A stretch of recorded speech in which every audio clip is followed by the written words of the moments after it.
des yeux pour voir le bien. Savez-vous que Doody est un élève exemplaire? Levé tôt, il prononce tous les jours la prière du matin et arrive à l'école à l'heure. Ses devoirs sont toujours préparés, ses affaires toujours bien rangées. Depuis quelques semaines pourtant, quelque chose ne va pas chez lui. Il se plaint de ne pas voir clairement et souffre souvent de maux de tête. Maman a donc pris rendez-vous chez l'ophtalmologue. Peu de temps après, Doody porte pour la première fois une jolie paire de lunettes rondes que le médecin lui a prescrites. J'avais oublié que les arbres avaient des feuilles. Déclare-t-il en marchant dans la rue près de sa maman. C'est vous dire à quel point il en avait besoin. À l'école, son maître Ephraim demande qui voudrait lire sans faute un paragraphe du Chumash. Bien entendu, Doody se porte aussitôt volontaire. Il redresse ses lunettes et aujourd'hui, il espère ne pas se tromper. Mais pendant la lecture, Shaoul est agité. Il murmure à l'oreille de Yosef. « Qu'est-ce que tu penses de ces nouvelles lunettes? Plutôt drôle, non? Tu as vu comme elles ont la bougeotte? On dirait vraiment qu'elles dansent sur son nez. »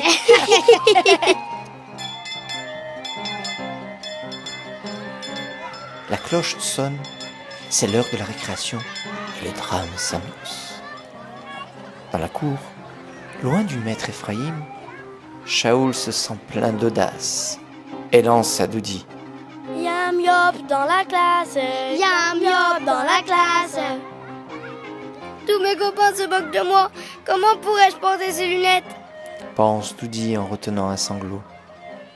Les yeux remplis de larmes, il s'enfuit dans la classe, tout seul, sans amis, abandonné, et retire les lunettes mouillées pour les glisser dans leur pochette. L'après-midi, à la maison, il les cache au fond d'un tiroir, décidé à ne plus les porter. Il ne les aime plus. Il se débrouillera bien sans elles, croit-il. Les lunettes ne l'entendent pas ainsi et protestent. Pourquoi finir dans un tiroir? Nous voulons reposer sur des yeux purs, les aider à voir chaque lettre et leur donner toute leur clarté pour étudier la Torah. Doody ignore leurs plaintes. Il préfère descendre jouer au parc avec un voisin. Tous deux courent gaiement derrière un ballon qui rebondit d'une allée à l'autre. Mais Doody ne voit pas nettement la petite pierre, là, dans un coin. Pour rattraper le ballon, il court vite, vite, vite. « Attention, Doody !» lui crie son voisin. Trop tard. Doody trébuche et roule dans la poussière. Il a mal au bras et saigne. Ses vêtements sont salis. C'est en pleurant qu'il rentre à la maison où maman le reçoit avec inquiétude. «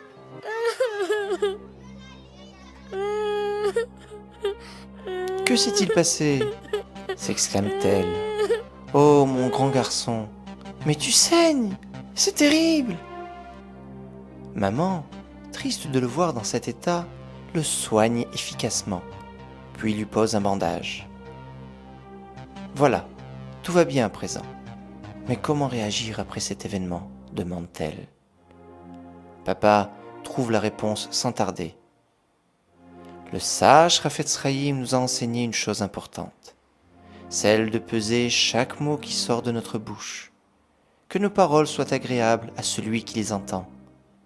Ne blessons pas le cœur d'un ami pour ne pas le désoler ou le vexer.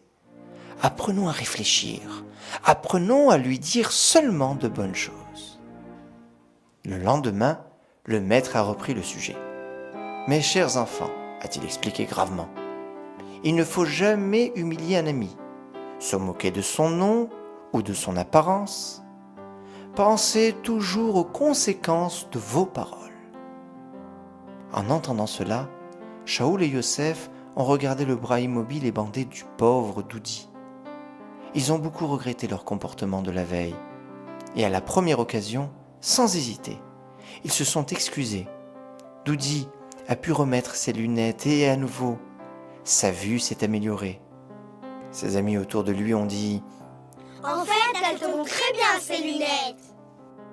Tous ont bien compris la leçon. Surveillons notre langue vraiment très fortement.